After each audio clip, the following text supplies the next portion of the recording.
everyone, it's Gurji Chauhan classes and I am Disha Chauhan. Today we are revise biological classification from class 11 Kingdom Fungi and fungi हमारा पूरा complete हो चुका है। तो एक बार इसके टेबल देख लेंगे, एक बार इसको फिर से रिवाइज कर लेंगे, फंजी क्लासिफिकेशन हो जाएगी। लास्ट टाइम रिवीजन के लिए इट्स बेस्ट। ठीक है, बेसिस देख लेंगे पहले इसकी किस किस बेस पे किया गया है। Common name, asexual reproduction, sexual reproduction, mycelium और उसके एग्जांपल्स जो कि देने हैं। फर्स्ट कितने टाइप्स की हो गई, ये हो गई 4 टाइप्स की। फर्स्ट हो गई फाइकोमाइसिटिस, एस्कोमाइसिटिस, बेसिडोमाइसिटिस एंड ड्यूट्रोमाइसिटिस। फाइकोमाइसिटिस क्या है, इसका कॉमन नेम क्या होगा फाइकोमाइसिटिस का, primitive and algal fungi.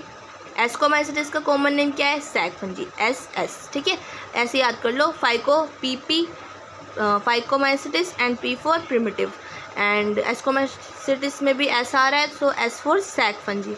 Basidiomycetes B है, B for bracket fungi and deuteromycetes जो है इम्परफेक्ट फंजी। ये हो गया। अब असेक्सुअल रिप्रोडक्शन कैसे होता है इसके अंदर। असेक्सुअल रिप्रोडक्शन होता है जूस्पोर्स जो निकलते हैं उसके अंदर से, कुछ मोटाइल होते हैं एंड जो इमोटाइल जो होते हैं वो एप्लेनोस्पोर्स कहे जाते हैं। दोनों क्या होते हैं, इंडोजेनसली होते हैं।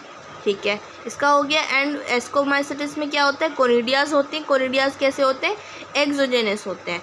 बेसिडोमाइसिटिस में असेक्सुअल का कोई मतलब ही नहीं बनता, इसके अंदर होती ही नहीं है सेक्सुअल। एंड ड्यूट्रोमाइसिटिस में कैसे होती है, कोनिडियाज के थ्रू होती है, जो कि एस्कोमाइसिटिस में भी कोनिडियाज के थ्रू होती है, ड्यूट्रोमाइसिटिस में भी, जो दोनों क्या है एक्सोजेनसली होते हैं। ये हो गया। अब सेक्सुअल रिप्रोडक्शन कैसे होती है, फाइकोमाइसिटिस में सेक्सुअल रिप्रोडक्शन जाइगोस्पोर्स के थ्रू होती है एंड जो कि क्या होते हैं, डिप्लॉयड होते हैं। अब एस्कोमाइसिटिस में क्या है, ये हो गया, ये एस्काई हो गया, साइक्लाइक स्ट्रक्चर जो होगा एंड इसके अंदर क्या है, हैप्लॉइड एस्कोस्पोर्स हैं।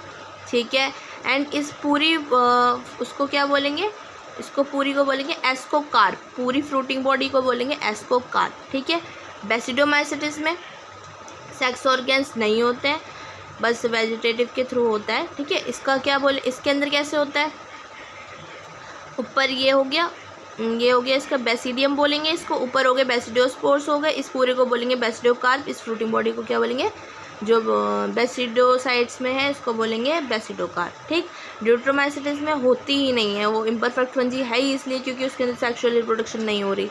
ठीक, अब माइसेलियम कैसी होती है, सिर्फ और सिर्फ फाइकोमाइसिटिस की माइसेलियम अलग है, बाकी सबकी क्या है, इसकी कैसी होती है, कोइनोसाइटिक होती है एंड एसेप्टेट होती है। इसका साइटोप्लाज्म सबसे मिलता जुलता होता है, उसमें कोई वो नहीं लगे होते कि ये इसका नहीं होगा उसका नहीं होगा। ठीक है, बाकी इन तीनों में क्या है, सेप्टेट एंड ब्रांच्ड होती है, इसमें भी ये एस्कोमाइसिटिस में भी, बेसिडोमाइसिटिस में भी एंड ड्यूट्रोमाइसिटिस में। अब इसके एग्जांपल्स देख लेंगे। फाइकोमाइसिटिस के एग्जांपल्स क्या है, राम एक ट्रिक हो गई एंड राम ऐसे राम मत याद करना। ये हो गया rhizopus, R stands for rhizopus, A for albugo and M for Mucor.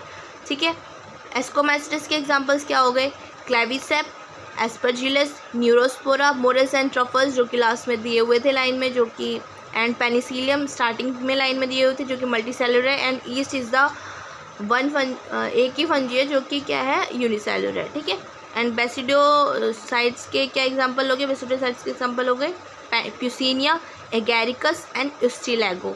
And ड्यूट्रोमाइसिटिस के एग्जांपल्स क्या हो गए, क्या था, कोलेट्रिकुलम एंड ये मैंने देखा नहीं, ट्राइकोडर्मा एंड अल्टरनेरिया। ठीक है, ये हो गए। यहाँ पर इसकी टेबल भी कंप्लीट हो गई। सो ये क्विक रिवीजन के लिए टेबल है। So please like the video and subscribe the channel. Thank you.